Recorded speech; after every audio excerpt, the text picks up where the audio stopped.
Hi, Jonathan Gale from Fascinating Visuals here. I'll show you how to build a redundant setup using ProPresenter, SDI gear, and Network Link to have two computers putting out to signal to one destination for those can't fail situations where you really want to make sure that you're redundant against everything, even a total failure of the computer. So I've got two computers going here. I've got my Mac here. It is powering this screen and an SDI converter, sending an SDI into this converter which powers this screen. Now you see I've also got my wife's PC here, which her PC is sitting in there. It's also running ProPresenter and it's powering this screen.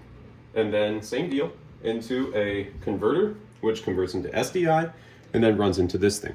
This thing is the Blackmagic Mini converter, which includes the alternative SDI input.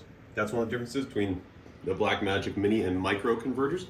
Micro converters don't have redundant inputs built in.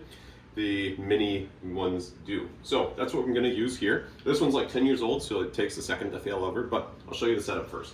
So on here, I have Network Link set up. You can see I've got Network Link enabled here, and I'm triggering stuff on my wife's computer, my wife's desktop. So if I trigger a different slide, it's changing on the Mac and on the PC at the same time. I can click around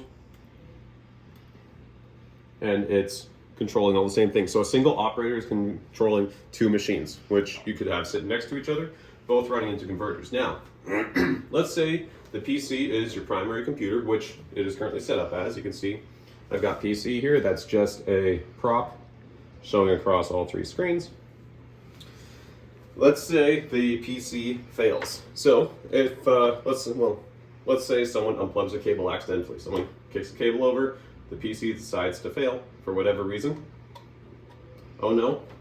Then the hardware automatically fails over to the redundant Mac which is running, and in theory no one in the audience notices a thing. Now you did see it blink for a second there. The hardware is 10 years old and the firmware has been updated since 2017.